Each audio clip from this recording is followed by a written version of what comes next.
வணக்கம். தொடரும் கனமழை. வெள்ளிக்கிழமை எந்தெந்த மாவட்டங்களில் மாணவர்களுக்கு விடுமுறை? கனமழை எச்சரிக்கை காரணமாக தமிழகத்தில் வெள்ளிக்கிழமை எந்தெந்த மாவட்டங்களுக்கு விடுமுறை அறிவிக்கப்பட்டுள்ளது? குறிப்பாக பார்த்தீங்கன்னா, ராணிப்பேட்டை, திருவண்ணாமலை, கள்ளக்குறிச்சி, பெரம்பலூர், திருச்சி, கரூர், திண்டுக்கல், திருப்பூர், கோவை ஆகிய மாவட்டங்களில் ஓரிரு இடங்களில் கனமழைக்கு வாய்ப்புள்ளது. இதில் தென் தமிழக மாவட்டங்கள் மற்றும் மேற்கு தொடர்ச்சி மலையை ஒட்டியுள்ள மாவட்டங்கள் ஓரிரு இடங்களில் கனமழைக்கு வாய்ப்புள்ளது.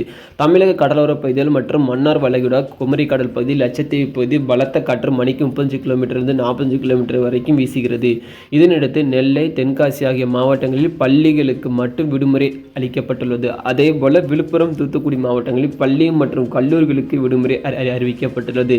மேலும் தொடர் கனமழை காரணமாக புதுச்சேரி மற்றும் காரைக்காலில் உள்ள அனைத்து அரசு மற்றும் அரசு உதவி பெறும் பள்ளி மற்றும் தனியார் பள்ளிகள், அனைத்து கல்லூரிகளுக்குமே வெள்ளிக்கிழமையான இன்று விடுமுறை அறிவிக்கப்பட்டுள்ளது. கடந்த 24 மணி நேரத்தில் தமிழகம் மற்றும் புதுவை, காரைக்கால் பகுதிகளில் வடகிழக்கு பருவமழை மிக தீவிரமாக உள்ளது.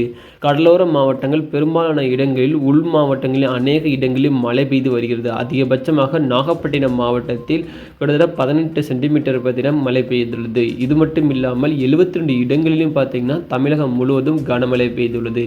இதனைத் தொடர்ந்து தமிழகத்தில் 32 மாவட்டங்களிலும் பார்த்தீங்கன்னா கனமழை நீக்கியாமல் பெய்துட்டு வருகிறது. இது வரைக்குமே பார்த்தீங்கன்னா ஒவ்வொரு மாவட்டமாக விடுமுறை அறிவிச்சிட்டு வராங்க. நாங்களும் பார்த்தீங்கன்னா முடிஞ்சது சொல்லிட்டு வரோம். உங்களுக்கும் ஏதாவது ஒரு மாவட்டத்தில் விடுமுறை தெரிஞ்சால் மறக்காமல் கமெண்ட் செக்ஷனில் பதிவிடுங்க. மற்றவங்களுக்கு பார்த்தீங்கன்னா பயனுள்ளதாக இருக்கும். அனைவருக்கும் நன்றி. வணக்கம்.